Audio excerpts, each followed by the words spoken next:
विदेश से घूमने आई थी इंडिया। जो लड़की खूबसूरत और एकदम कमसिन कली जैसी थी, लेकिन ऐसा क्या हो जाता है उसके साथ कि वो अपने देश वापस नहीं जा पाती और वो मेरठ के एक रेड लाइट एरिया में कैद हो जाती है।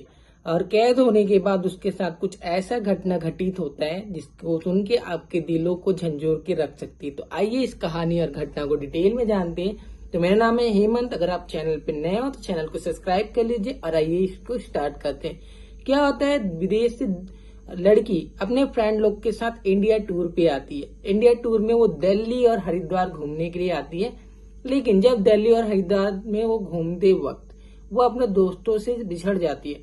बिछड़ने के बाद क्या हो जाता है कि उसको पता ही नहीं होता कि उसका वीजा का डेट खत्म हो चुका होता है। अब क्या है, वो विदेश से आई थी तो इंडिया में किसी को जानती नहीं थी।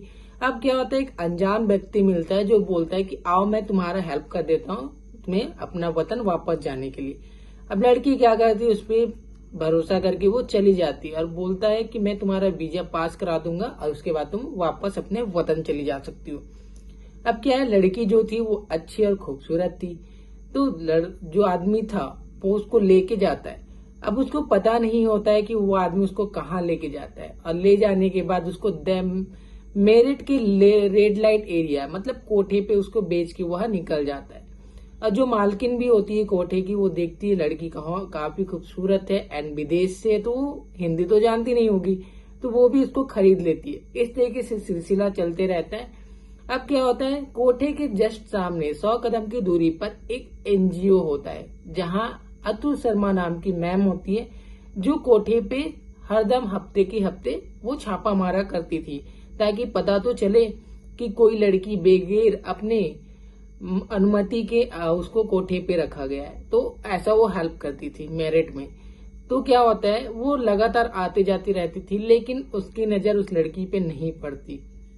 एक दिन जब अतुल शर्मा मैम कोठे पे जाती है, कोठे पे जाने के बाद वो देखती है कि एक लड़की जो है वो नकाब में रहती है। उसकी बस आंखें बस दिखती थी, छोटी छोटी आंखें, प्यारा सा उसको दिखाई देती थी। काफी बार वो आती जाती रही और उसको गौर करती रही। एक दिन उसने बात करना चाहा, लेकिन वो लड़की विदेश से थी, लेकिन इस वजह से वो हिंदी नहीं समझ पा रही थी। अतुल शर्मा मैम को लगा कि ये बात ही करना नहीं चाहती है, इसलिए वो चली जाती। फिर से वो एक हफ्ते बाद आती है, फिर वो देखती है तो वो कोठे के मालकिन से पूछती है ये लड़की कौन है और कहाँ की है। तो बोलती है वो अपने मर्जी से जिस्म बेच रही है यहाँ। अब क्या है, अतुल शर्मा मैम फिर से उससे बात करने की कोशिश करती है, लेकिन वो लड़की बात करने के लिए मानती ही नहीं है, क्योंकि उसको हिंदी आता ही नहीं था, वो इंग्लिश जानती। अब क्या होता है, 15 दिन बाद जब अतुल शर्मा मैम फिर से उसी कोठे पे छापा मारती है, तब क्या होता है, वो मालकिन जो होती है कोठे की, वो बाहर जाती है तो अतुल शर्मा मैम उसको इशारे देती है, अपने बैग से कॉपी और पेन निकालती है और इशारा देती है लड़की को, तुम लिख डालो अगर लिखना आता है तो, क्योंकि तुम बोल नहीं पा रही हो। लड़की जैसे ही पेन कॉपी को पकड़ती है, फटाफट लिखना स्टार्ट करती है, और लिखने के बाद अतुल शर्मा मैम के जो चेहरे के होश उड़ चुके होते हैं, क्योंकि वो लड़की इंग्लिश में लिखती जाती है और लिखती जाती है कि वो कजाकिस्तान की है और वो इंडिया टूर पे आई थी, जहां उसे दिल्ली और हरिद्वार घूमना था। घूमते वक्त वो अपने दोस्तों से बिछड़ गई।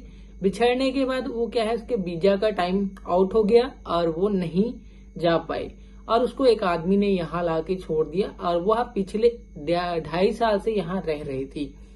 अब क्या है, अतुल शर्मा मैम भी आश्चर्यचकित हो जाती है कि इतना टाइम से ये यहाँ रह रही है और मेरे नजरों से कैसे बच गई।